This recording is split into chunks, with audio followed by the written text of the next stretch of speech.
Salut à toi et bienvenue dans cette nouvelle vidéo où aujourd'hui on va parler de bornes supérieures et de bornes inférieures. Alors on va commencer tout de suite. Donc on va commencer tout de suite par parler de la notion de minorant et de majorant. Alors on va se placer dans un sous-ensemble A qui est un sous-ensemble de R et on va voir ce que c'est qu'un minorant et un majorant. Donc première définition, on dit que grand M dans R est un majorant pour A si pour tout x dans A, on a que x sera toujours inférieur à m ou égal, d'accord? Alors qu'est-ce que ça signifie? Si on prend une droite, d'accord, enfin un segment, eh bien on a par exemple ici, on dit que c'est le majorant. Eh bien si x appartient à A, x sera toujours inférieur ou égal au majorant. Mais il ne sera jamais supérieur, d'accord? Surtout pas. Sinon, c'est plus un m n'est plus un majorant, d'accord? Donc voilà ce que c'est qu'un majorant. Un majorant, c'est une valeur un peu, on peut dire, de façon abusive, de façon vulgarisée. C'est une valeur extrême, d'accord? Même si, bon, il existe des théorèmes qui parlent de, par exemple, en analyse, on parle du théorème de valeur extrême, même si effectivement c'est peut-être un peu abusif, mais vous voyez que c'est une valeur maximale. Et encore une fois, ça reste abusif, parce que la notion de maximum et de minimum, on la verra plus tard, et c'est pas vraiment ça, mais c'est quelque chose, c'est un élément de l'ensemble où il n'existera pas un élément plus grand, d'accord? Tout simplement. Voilà ce que c'est qu'un majorant.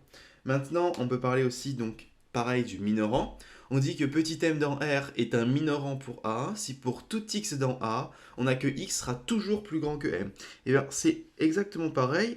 On a ici, par exemple, le minorant, et si x appartient à A, x sera toujours plus grand. Même s'il se rapproche ou qu'il est égal à m, x sera toujours plus grand que ce minorant. D'accord?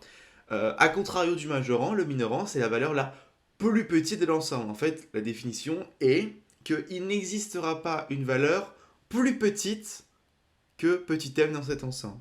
Voilà ce que c'est que le minorant. Mais on verra qu'il peut y en avoir plusieurs de minorants, et de toute façon, on en parle juste après. Donc, une remarque, un minorant ou un majorant n'appartient pas forcément à l'ensemble. Effectivement, sur l'ensemble moins un 7, si je le représente sur la droite des réels, on a, vous voyez, par exemple, là, eh ben, 7, il n'est pas inclus, d'accord? 7, il est exclu. Mais pourtant, 7 est un majorant. Et enfin, pas le, parce qu'il y en a plusieurs, mais c'est un majorant de cet ensemble, ok? Donc voilà, 7 est un majorant de l'ensemble moins 1, 7. Et on verra qu'il y en a plusieurs, effectivement, de majorants. Donc maintenant, on va parler de parties majorées, minorées et bornées. Alors, on se replace toujours dans A qui est un sous-ensemble de R et on y va pour la première définition. On dit que l'ensemble A est majoré s'il existe un majorant pour A. Donc si l'ensemble admet un majorant, alors on dit que A, enfin cet ensemble, est majoré. Du coup, pareil pour la minoration, on dit que A est minoré s'il existe un minorant pour A. Donc si A admet un minorant, alors A est minoré, d'accord? Et maintenant, quelque chose aussi d'intéressant, on dit que A est borné s'il est à la fois minoré et majoré. Donc si l'ensemble A admet au moins un minorant et un majorant, alors il est borné. Ok? Voilà. On va faire quelques remarques globales. Donc soit A un sous-ensemble de R toujours. Si grand M est un majorant de A, alors pour tout alpha dans R, M plus alpha est aussi un majorant, d'accord? Bon là c'est R, mais si on veut être rigoureux, on peut rajouter R+, d'accord? Euh, Parce que on va s'attaquer à des nombres réels. Pourquoi? Parce que en gros, si voilà, j'ai le majorant qui est là, donc on est d'accord que si x appartient à ben x il sera toujours inférieur à m, donc x il sera là par exemple. Mais si effectivement je rajoute un alpha, m plus alpha, aussi petit qu'il soit, sera aussi un majorant. Parce que x sera toujours à inférieur à m. En gros, si x est inférieur à m, et bien sûr que x sera inférieur à m plus alpha. D'accord? On pourrait même le marquer là. C'est logique. D'accord? Et c'est même strict ici. Ok? Voilà. Donc voilà, c'est pour ça qu'on dit qu'il y a plusieurs majorants. Et je peux faire aussi l'exemple, là je ne l'ai pas marqué, mais ça marche aussi avec petit m moins alpha, si on a un minorant, d'accord? Il peut exister plusieurs minorants aussi. Ok? Voilà. Donc maintenant, on peut se demander s'il existe un majorant plus petit que tous les autres, et on peut aussi se demander s'il existe un minorant plus grand que tous les autres. Et c'est là qu'on va introduire la borne inférieure et la borne supérieure. Alors c'est parti, soit A, un sous-ensemble de R, on commence tout de suite. On dit que grand M dans R est la borne supérieure de l'ensemble A, et on note grand M égale sup de A si deux conditions. La première, il faut effectivement que pour tout x dans A, on ait x soit inférieur ou égal à m. Donc qu'est-ce que ça veut dire ça? Eh bien ça veut dire que ça doit être un majorant. M doit être un majorant de l'ensemble. Ok? Mais maintenant, pour tout epsilon positif, il existe x dans A, tel que x sera toujours plus grand que m moins epsilon. Et bien qu'est-ce que ça veut dire ça? Ça veut dire que m doit être le plus petit des majorants. Ok? Epsilon, en général, en analyse, quand on utilise cette notation epsilon, ça signifie une valeur infinitésimale. D'accord? Ça peut être 0,0001. Donc, par exemple, pour epsilon égale 0,001, il doit exister un x dans A tel que x sera toujours plus grand que m moins ce petit epsilon. Ok? Parce que, imaginons, en gros, si on fait ça, là on a notre m et qu'on a le x, effectivement, qui est sur le m, et bien même si c'est tout petit, si là on a m moins epsilon, et bien x, effectivement, x il sera toujours plus grand que ce n moins epsilon. Donc ça veut dire que ce m là, c'est le plus petit des majorants, ok? Et c'est ça qui est vraiment important. Voilà. Donc maintenant, on peut aussi définir de même la borne inférieure. Donc on dit que petit m dans R est la borne inférieure de l'ensemble A et on le note petit m égale 1 de A. Si toujours deux conditions, pour tout x dans A on a x supérieur à m, donc ça signifie que m est un minorant de A. Et effectivement, deuxième définition, deuxième condition plutôt, pour tout epsilon positif, il existe x dans A tel que x est strictement inférieur à m plus epsilon, d'accord? C'est exactement ce que je vous ai montré, sauf qu'on le fait dans l'autre sens, puisqu'on parle de minorant. Donc en gros, la première condition signifie que petit m est un minorant, et la deuxième condition dit que petit m doit être le plus grand des minorants. Voilà. Maintenant, on va voir quelques propositions. Soit A dans R, une partie non vide est majorée de R, alors A admet une borne supérieure. En gros, ça veut dire que tout sous-ensemble de R qui est non vide et qui est majoré admet une borne supérieure. Voilà. À ce même titre, on a pareil pour la borne inférieure. Donc, soit A, un sous-ensemble de R, une partie non vide et qui est minorée de R, alors cet ensemble admet une borne inférieure. Voilà. Maintenant, on va faire un petit exemple pour finir cette vidéo. Donc, on va devoir trouver et démontrer la borne supérieure de l'ensemble moins 3, 2. Donc, on va le réécrire, moins 3, 2. Bon, déjà, on voit que moins 3, 2, le 2 est exclu. On peut, effectivement, voir que 2 semble être un majorant. D'accord? Pourquoi? Tout simplement car pour tout x appartenant, on va l'appeler, cet ensemble, on va l'appeler A.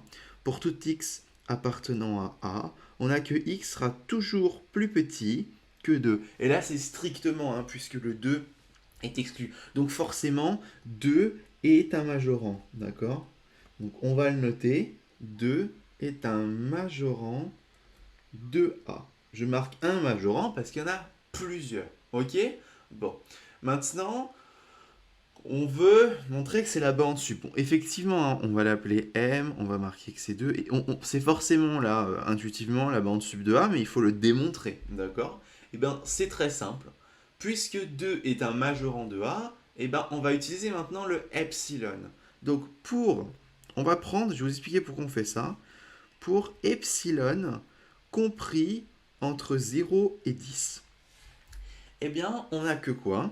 On a que, tout simplement, 2 moins epsilon sur 2 appartient à A. C'est souvent, vous remarquerez qu'en analyse, on utilise souvent epsilon sur 2. Et ben vous allez voir après pourquoi, parce que c'est beaucoup plus simple. Après, certains mathématiciens disent que c'est pour stabiliser l'inégalité, j'ai déjà entendu ça. Bon, oui, peut-être, mais c'est juste pour après avoir un truc juste en epsilon de façon plus facile. Car si on avait pris epsilon, à la fin on aurait 2 epsilon, il faudrait diviser par 2. C'est plus joli de faire les multiplications après, et c'est tout de suite surtout euh, plus direct, d'accord, plus compréhensible. Donc on a ça, on a ce 2 moins epsilon qui appartient à A. Effectivement, et qu'est-ce qu'on peut en conclure? Ben, on peut forcément aussi dire que si 2 euh, moins epsilon il appartient à A, enfin moins epsilon sur 2, pardon, et ben ce truc-là il est forcément plus grand que 2 moins epsilon, d'accord? C'est logique. 2 moins quelque chose divisé par 2, ça sera toujours plus grand que ce 2 moins quelque chose. Enfin, ça reste logique, d'accord? Et maintenant, une fois qu'on a ça, si on fait ben, pour epsilon supérieur à 5, et bien imaginons, on va prendre ici epsilon égale à 10. Bon, eh bien quoi? Eh bien on a tout simplement que moins 3 appartient à A. Pourquoi je dis moins 3? Tout simplement parce que on a, et ben en gros, qu'est-ce qui fait moins 3? C'est le 2 moins epsilon sur 2 avec 2 moins 10 sur 2. Ok. Ça, c'est égal à moins 3. Ok. Voilà. Donc du coup, moins 3 appartient bien à A. Et on a, par définition, si on applique ce truc-là avec ce que j'ai marqué là, on a bien que moins 3 est supérieur à 2 moins epsilon. Et bien du coup, qu'est-ce qu'on montre là? On montre que le sup de A est bien égal à 2. Pourquoi? Eh bien parce qu'on a pris un x, donc ce moins 3 c'est un x dans A, et on a montré que ce truc-là était plus grand que le majorant moins un certain epsilon. Là on a pris, pour montrer ça, effectivement, on a pris epsilon égale 10. Mais puisque c'est pour tout epsilon, ça marche pour 1, là ça va marcher pour tous, d'accord? C'est ça la logique dans la borne supérieure. Puisqu'on, et puis là, ça reste. Il y a des démonstrations de bornes supérieures qui sont beaucoup plus compliquées, hein. Mais là, ça reste effectivement assez trivial puisque l'ensemble est assez simple. Mais si après on commence à avoir des ensembles, je sais pas, par exemple, n carré sur 2, encore faut-il qu'il y ait une borne supérieure, avec n appartenant à n étoiles par exemple, voilà, on peut nous demander d'extraire la borne supérieure de ça, enfin d'extraire, la trouver, la démontrer. Pareil pour la borne inf. Mais ça, puis encore, je ne sais même pas si cet ensemble admet. Ouais, si, peut-être qu'il doit en admettre une. Peut-être. Et aussi, voilà, on peut aussi ajouter un truc, c'est par abus de langage, quand il n'y a pas de borne supérieure, par exemple, enfin, c'est vraiment un abus de notation, mais ça se voit dans les bouquins. Si on a moins l'infini, plus l'infini, on est d'accord qu'il n'y a pas de borne sup, et bien certains marquent que le sup c'est égal à l'infini, et que inf c'est égal à moins l'infini. Donc voilà. Donc cette vidéo est terminée, on se retrouve dans la prochaine vidéo qui traitera certainement des limites de fonction, des limites de suite, parce qu'on utilisera pas mal dans les démonstrations la notion de bande supérieure, bande inférieure. Comme d'habitude, si tu as des questions, n'hésite pas à les laisser en commentaire.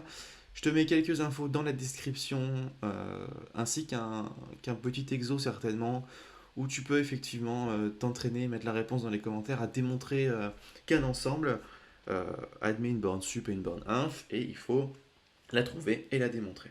Et bien je te dis à très bientôt pour une prochaine vidéo.